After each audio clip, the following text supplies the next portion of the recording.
ZEE5 ಇರುವಾಗ ನೀವು ನಿಮ್ಮ ನೆಚ್ಚಿನ ಶೋಗಳನ್ನ ಎಂದಿಗೂ ಮಿಸ್ ಮಾಡಿಕೊಳ್ಳುವುದಿಲ್ಲ. ಅದು ಸಂಪೂರ್ಣ ಉಚಿತವಾಗಿ. ಏನಪ್ಪ ಜೈ, ಏನೋ ಮುಖ್ಯವಾದ ವಿಚಾರ ಮಾತಾಡಬೇಕು ಅಂತ ಹೇಳ್ತಿದ್ದೆ. ಹಾಂ ಅಂಕಲ್, ಅದು ನಾನು ಮತ್ತೆ ಮದುವೆ ಆಗಬೇಕು ಅಂತಿದ್ದೀನಿ. ಏನೋ ಇನ್ನೊಂದು ಮದುವೆನಾ? ಅದೇ ಅಂಕಲ್, ದಿಯಾ ಅವಳನ್ನೇ ಮದುವೆ ಆಗಬೇಕು ಅಂತಿದ್ದೀನಿ. ಓ ಓಕೆ ಓಕೆ. ಯಾಕಿಂತ ದಿಢೀರ್ ನಿರ್ಧಾರ? ದಿಢೀರ್ ಅಂತ ಏನಿಲ್ಲ ಅಂಕಲ್, ಇದು ತುಂಬ ದಿನದ ಪ್ಲ್ಯಾನೇನೆ. ಆ ಟೈಮ್ ಈಗ ಬಂದಿದೆ ಅಷ್ಟೇ. ನಾನು ಎಷ್ಟು ದಿನ ಅಂತ ಕಾಯಿಲೆ ಅಂಕಲ್, ಸಾಕಾಗೋಗಿದೆ. ಈ ಮಲ್ಲಿನ ಮದುವೆಗೂ ಯಾವುದೇ ಇಂಟೆನ್ಷನ್ ಉದ್ದೇಶ ಆಗಲಿ ನನಗೆ ಖಂಡಿತ ಇರಲಿಲ್ಲ ಅಂಕಲ್. ಅವಳು ಯಾವ ಹೆಂಗಲ್ಲ ನನ್ನ ಸ್ಟೇಟಸ್ ಮ್ಯಾಚ್ ಆಗ್ತಾಳೆ ಅಂಕಲ್? ಹಾಂ, ಚಾನ್ಸೇ ಇಲ್ಲ. ಆದರೆ ಈ ಅಣ್ಣ ಅದಕ್ಕೆ ಇದ್ದಾರಲ್ಲ, ಅವರಿಂದ ಅವಳನ್ನು ನಾನು ನನ್ನ ತಲೆಗೆ ಕಟ್ಕೊಳ್ಳೋ ಹಾಗಾಯಿತು. ನನ್ನ ತಲೆ ಮೇಲೆ ಚಪ್ಪಡಿ ಕಲ್ಲು ಎಳೆದ್ಬಿಟ್ರು ಎಲ್ಲ ಸೇರಿಕೊಂಡು. ಆ ಮಲ್ಲಿನ ನೋಡಿದ್ರೆ ನನಗೆ ಮೈಯೆಲ್ಲ ಮುಳ್ಚುಚ್ಚಿದಾಗತ್ತೆ, ಅಸಹ್ಯ ಅನ್ಸುತ್ತೆ, ಇರಿಟೇಷನ್ ಅವಳು. ನಿನ್ನ ಹೆಂಡತಿ ಬಗ್ಗೆ ಏನಪ್ಪ ಹೀಗೆ ಹೇಳ್ತಾ ಇದೆಯಾ? ಇನ್ನೇನು ಹೇಳಲಿ ಅಂಕಲ್? ಹಾಂ, ಹೆಸ್ರಿಗಷ್ಟೇ ಹೆಂಡ್ತಿ ಅವಳು. ನಾನಂತ ಅವಳನ್ನ ಹೆಂಡ್ತಿ ಅಂತ ಅಕ್ಸೆಪ್ಟ್ ಮಾಡಿಲ್ಲ ಅಂಕಲ್. ಅವಳನ್ನ ಒಂದು ಪಾರ್ಟಿ ಕರ್ಕೊಂಡು ಹೋಗೋಕ್ಕಾಗಲ್ಲ, ಒಂದು ಬಿಸ್ನೆಸ್ ಮೀಟಿಗೆ ಕರ್ಕೊಂಡು ಹೋಗೋಕ್ಕಲ್ಲ, ಏನಕ್ಕೂ ಯೂಸ್ ಇಲ್ಲ ಅಂಕಲ್ ಅವಳು. ಸುಮ್ಮನೆ ಏನೋ ಮದುವೆ ಆಗಿದ್ದೀನಲ್ಲ, ಬೇರೆ ವಿಧಿ ಇಲ್ಲದೆ ಸಂಸಾರ ಮಾಡ್ತಾ ಇದ್ದೀನಿ ಅಷ್ಟೇ ಅಂಕಲ್. ನನಗೆ ಮನೆಯವ್ರಿಗೋಸ್ಕರ ಬದುಕಿ ಸಾಕಾಗೋಗಿದೆ ಅಂಕಲ್. ನನಗೆ ಫ್ರೀಡಮ್ ಬೇಕು. ನನ್ನ ಬದುಕನ್ನು ಹೇಗೆ ಬೇಕೋ ಹಾಗೆ ಬದುಕೋದಕ್ಕೆ ಇಷ್ಟಪಡ್ತಾ ಇದ್ದೀನಿ ನಾನು. ಅದಕ್ಕೋಸ್ಕರನೇ ಈ ಒಂದು ಡಿಸಿಷನ್. ಕೆಟ್ಟು ಕೆರೆ ಹಿಡ್ದೋಗಿರೋ ನನ್ನ ಲೈಫ್ನ ಒಂಚೂರು ಸರಿ ಮಾಡ್ಕೊಳ್ಳೋಕೆ ಪ್ರಯತ್ನ ಪಡ್ತಾ ಇದ್ದೀನಿ ಅಂಕಲ್. ಇನ್ನು ಎಷ್ಟು ದಿನ ಅಂಕಲ್ ಈ ಬದುಕು? ಹಾಂ, ಒಳ್ಳೇದ. ಅತ್ಲಾಗೂ ಇಲ್ಲ ಇತ್ಲಾಗೂ ಇಲ್ಲ, ಲೈಫಲ್ಲಿ ಸುಖ ಇಲ್ಲ ಅಂತ ಹೇಳೋದಕ್ಕಿಂತ ಬೆಸ್ಟ್ ಇದು. ಎರಡು ದೋಣಿ ಪ್ರಯಾಣ ಒಳ್ಳೇದಲ್ಲ. ನೀನು ಮಲ್ಲಿಯನ್ನ ದೋಣಿಯಿಂದ ದಿಯಾ ಅನ್ನೋ ದೋಣಿಗೆ ಶಿಫ್ಟ್ ಆಗೋದು ಭಾಳ ಒಳ್ಳೆಯದು. ಅದು ನಿನಗೂ ಒಳ್ಳೆಯದು, ಅವ್ರಿಗೂ ಒಳ್ಳೆಯದು. ಕ್ಲಾರಿಟಿ ಅನ್ನೋದು ಸಿಕ್ಬಿಟ್ರೆ ಬದುಕಿನಲ್ಲಿ ಕನ್ಫ್ಯೂಷನ್ ಇರೋದಿಲ್ಲ. ನಿನ್ನ ಆಲೋಚನೆ ಸರಿಯಾಗೇ ಇದೆ. ಕಂಗ್ರ್ಯಾಚುಲೇಷನ್. Thank you uncle. ಒಂದು ತಿಳ್ಕೊ, ಲೈಫಲ್ಲಿ ಸಂಗಾತಿಯಾದವಳು ಸರಿಯಾಗಿಲ್ದಿದ್ರೆ, ಹೊಂದಾಣಿಕೆ ಆಗದೆ ಹೋದರೆ ಜೀವನದಲ್ಲಿ ಸಕ್ಸಸ್ ಆಗಕ್ಕೆ ಆಗೋದಿಲ್ಲ. ನೀನೇನೇ ಮಾಡ್ತಾ ಇದ್ರು ಅದು ನಿನ್ನ ಕೆಳಗಡೆ ಎಳೆಯುತ್ತೆ. ಸಂಸಾರದಲ್ಲಿ ಸುಖ ಇಲ್ಲ ಅಂದರೆ ಎಷ್ಟು ಸಂಪತ್ತಿದ್ರೂ ವೇಸ್ಟ್. ಲೈಫಲ್ಲಿ ಉದ್ಧಾರ ಆಗಬೇಕು ಅಂತಂದರೆ ಕಂಪ್ಯಾನಿಯನ್ ಸರಿಯಾಗಿರ್ಬೇಕು. ಅದೇ ಫೌಂಡೇಶನ್. ಫೌಂಡೇಶನ್ ಚೆನ್ನಾಗಿದ್ದರೆ ಎಷ್ಟು ಮಹಡಿ ಬೇಕಾದರೂ ಕಟ್ಬೋದು. ಫೌಂಡೇಶನ್ನೇ ಸರಿ ಇಲ್ಲ ಅಂದರೆ ಕಟ್ಟೋ ಬಿಲ್ಡಿಂಗ್ ಎಲ್ಲ ಬಿದ್ದೋಗ್ಬಿಡುತ್ತೆ. ನನ್ನ ಡಿಸಿಷನ್ ಸರಿಯಾಗಿದೆ. ದಿಯಾನ್ ಮದುವೆ ನೀನು ಚೆನ್ನಾಗಿರ್ತೀಯ. Thank you uncle, thank you so much uncle. ನಾನು ಎಲ್ಲ ಆ್ಯಂಗಲಲ್ಲಿ ಯೋಚನೆ ಮಾಡಿನೇ ಈ ನಿರ್ಧಾರಕ್ಕೆ ಬಂದಿದ್ದು. ಬಟ್ ಅಂಕಲ್, ನಾನು ಲೇಟ್ ಮಾಡೋಕ್ಕೆ ಹೋಗಲ್ಲ. ನಾಳೆನೇ ಮದುವೆ. ನಾಳೆನಾ? ಹಾಂ ಅಂಕಲ್, ಮದುವೆ ಆಗಬೇಕು ಅಂತ ಡಿಸೈಡ್ ಮಾಡಿದ್ಮೇಲೆ ಲೇಟ್ ಯಾಕೆ ಮಾಡಬೇಕು?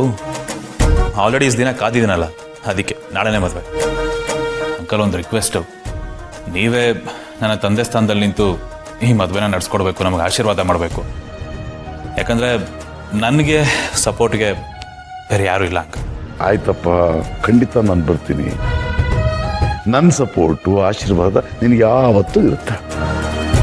ಧೈರ್ಯ ಮುನ್ನೋಕು, ಒಳ್ಳೇದಾಗತ್ತೆ. Thank you uncle, thank you so much. ನಾನು ನೋಡ್ತೀನಿ. ಇನ್ನೊಂದು ಮದುವೆ ಆಗ್ತೀಯಾ? ಆಗು ನೋಡ್ತಾ ಇರು. ಈ ಮದುವೆನ ಮುಂದೆ ಇಟ್ಕೊಂಡು ಅಣ್ಣ ತಮ್ಮಂದಿರ ನಡುವೆ ಏನೆಲ್ಲ ತಂದಿಡ್ತೀನಿ, ಹೇಗೆಲ್ಲ ಆಟ ಆಡ್ತೀನಿ ಅಂತ ನೋಡ್ತಾ ಇರು. ಲಾಭ ಇಲ್ಲದರೆ ಈ ರಾಜೇಂದ್ರ ಭೂಪತಿ ಏನನ್ನು ಮಾಡೋದಿಲ್ಲ.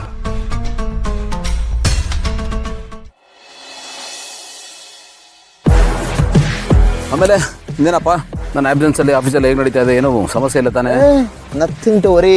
ಇದರಲ್ಲ ನಿಮ್ಮ ತಮ್ಮಂದರು ನಕುಲ ಸಹದೇವ, ಭಾರತ ಜೈ, ಅವರಿಬ್ಬರು ಜೋಡೆತ್ತಿನ ಥರ ಜವಾಬ್ದಾರಿನೆಲ್ಲ ಹೆಗಲ ಮೇಲೆ ಹೊತ್ಕೊಂಡು ನೀಟಾಗಿ ನಿಭಾಯಿಸ್ತಾ ಇದ್ದಾರಪ್ಪ.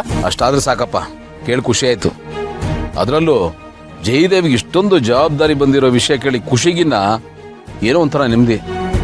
ಒಂದು ಟೈಮ್ನಲ್ಲಿ ಅವನು ಎಲ್ಲಿ ಕೈ ತಪ್ಪೋಗ್ಬಿಡ್ತಾನೋ, ಎಲ್ಲಿ ಏನಾಗ್ಬಿಡ್ತಾನೋ ಅಂತ ಸಿಕ್ಕಾಪಟ್ಟೆ ಟೆನ್ಷನ್ ಆಗ್ಬಿಟ್ಟಿತ್ತು. ಅವನು ಈ ಥರ ಚೇಂಜ್ ಆಗಿದ್ದಾನಲ್ಲ, ನಿಜವಾಗ್ಲೂ ಖುಷಿನೇ. ನಿಜ ಗೆಳೆಯ, ನಮ್ಮ ಕಣ್ಣು ಮುಂದೆ ಬೆಳೆದಿರೋ ಮಕ್ಕಳು ನಮ್ಮ ಮುಂದೆನೇ ಹಾಳಾಗ್ತಾ ಇದ್ದಾರೆ ಅಂದರೆ ಅದು ನಿಜವಾಗ್ಲೂ ನಮಗೆ ಸಂಕಟ ಆಗೋ ವಿಷಯನೇ. ಅದು ಇಷ್ಟು ದೊಡ್ಡ ಸಾಮ್ರಾಜ್ಯ, ಇದು ನಿಭಾಯಿಸ್ಕೊಂಡು ಹೋಗ್ಬೇಕಾಗಿರೋರೇ ದಾರಿ ತಪ್ಪಿಟ್ರೆ ಟೆನ್ಷನ್ ಆಗೋದು ಸಹಜನೇ ಬಿಡು. ಅದರಲ್ಲೂ ಇವನ ಮೇಲೆ ನನಗೆ ಡೌಟ್ ಇದ್ದು ಬಿಡು. ನಿನ್ನ ತಮ್ಮ ಗಾನ್ ಕೇಸು, ಅವನ್ನ ರೆಡಿ ಮಾಡೋಕ್ಕಾಗಲ್ಲ. ಈ ಜನ್ಮದಲ್ಲಿ ಅವನ್ನ ರಿಪೇರಿ ಮಾಡೋಕ್ಕೆ ಸಾಧ್ಯನೇ ಇಲ್ಲ. ನಾಯಿ ಬಾಲ ಯಾವತ್ತಿದ್ರು ಡೊಂಕಿ ಅದನ್ನ ನೆಟ್ಟಿಗೆ ಮಾಡೋಕ್ಕಾಗಲ್ಲ ಅಂತ ಡಿಸೈಡ್ ಮಾಡಿಬಿಟ್ಟಿದ್ದೆ. ಅದು ಸರಿನಪ್ಪ, ನಿಮ್ಮ ತಮ್ಮನ ಬಗ್ಗೆ ಹಿಂಗೆಲ್ಲ ಮಾತಾಡ್ತಾ ಇದ್ದೀನಿ ಅಂತ ಬೇಜಾರು ಮಾಡ್ಕೋಬೇಡ. ಇರೋ ವಿಷಯ ತಾನೇ ಹೇಳಿದ್ದು. ಮುಂಚೆ ಅವ್ನು ಹಂಗೆ ಅಲ್ವೇನೋ ಇದ್ದಿದ್ದು. ಏನ್ ಮಾಡ್ತೀಯಾ, ಬ್ಯಾಡ್ ಟೈಮ್ ಅಷ್ಟೇ. ನಿಜ ಗೆಳೆಯ, ಮೊದಲಿಗೆ ನನಗೂ ನಂಬಿಕೆ ಬಂದಿರಲಿಲ್ಲ. ಆಮೇಲೆ ದಿನಕ್ರಮೇಣ ನೋಡ್ತೀನಿ ಅವನ ಕೆಲಸ ನೋಡಿ ನನಗೆ ಆಶ್ಚರ್ಯ ಆಗ್ತಾ ಇದೆ.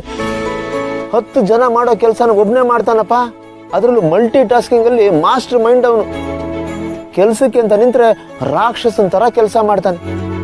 ಅವ್ನು ಮಾಡೋ ಕೆಲಸ ನೋಡಿ ಮೂಗಿನ ಮೇಲೆ ಬೆರಳಿಟ್ಕೋಬೇಕು, ಆ ಮಟ್ಟಿಗೆ ಕೆಲಸ ಮಾಡ್ತಾ ಇದ್ದಾನೆ ಕಣೋ. ಹೌದಾ?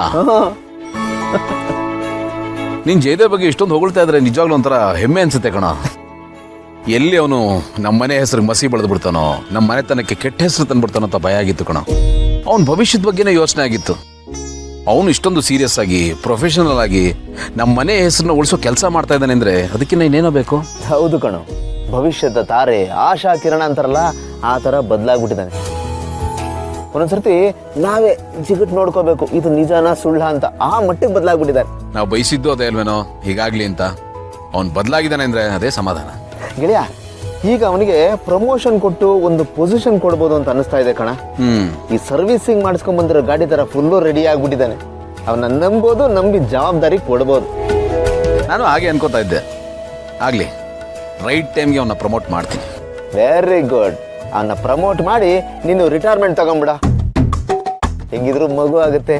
ಅದ್ರ ಜೊತೆ ಆಟ ಆಡ್ಕೊಂಡು ಮನೆಯೇ ಮಂತ್ರಾಲಯ, ಮನಸ್ಸೇ ದೇವಾಲಯ ಅಂತ ಜಾಲಿಯಾಗಿ ಇನ್ನೊಂದು 4-5 ಮಕ್ಕಳು ಮಾಡ್ಕೊಂಡಿದ್ದು ಬಿಡ್ಬೋ. ಕರೆಕ್ಟ್ ಆಗಿದೆಯಾ? ಕರೆಕ್ಟ್ ಆಗಿದೆ. ತರ್ಲೆ ಅಂದ್ರೆ ತರ್ಲೆ ಕಣ.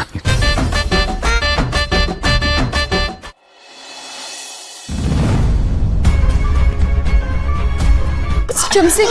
ಇಟ್ಸ್ ಓಕೆ, ಪರವಾಗಿಲ್ಲ. ಅಮ್ಮ, ನೀವು ಸಮಾಧಾನ ಮಾಡ್ಕೊಳ್ಳಿ ಫಸ್ಟು.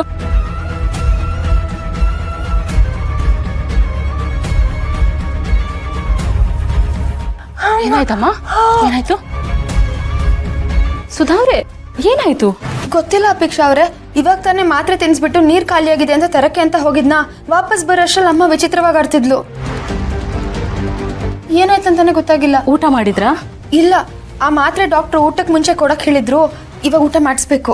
ಓಕೆ, ಮೇ ಬಿ ಊಟ ಲೇಟ್ ಆಗಿದ್ದಕ್ಕೆ ಹೀಗಾಗ್ತಿದೆ ಅನ್ಸುತ್ತೆ. ನೀವು ಹೋಗಿ ಊಟ ತಗೊಂಡು ಬನ್ನಿ, ಊಟ ಮಾಡ್ಸೋಣ. ಅಮ್ಮ, ಎಲ್ಲ ಸರಿ ಹೋಗುತ್ತೆ. ಕೊಡಿ, ನಾನು ಊಟ ಮಾಡಿಸ್ತೀನಿ. ಪರವಾಗಿಲ್ಲ, ನಾನು ತಿನ್ಸ್ತೀನಿ ಬಿಡಿ. ಪರವಾಗಿಲ್ಲ, ಕೊಡಿ, ನಾನು ಊಟ ಮಾಡಿಸ್ತೀನಿ.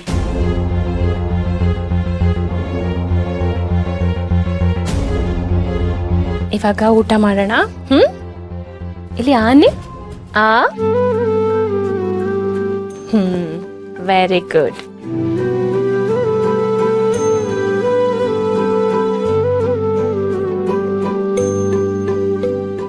ZEE5 ಆಪ್ ಡೌನ್ಲೋಡ್ ಮಾಡಿ ಎಲ್ಲಾ ಸಂಚಿಕೆಗಳನ್ನು ಸಂಪೂರ್ಣ ಉಚಿತವಾಗಿ ನೋಡಿ.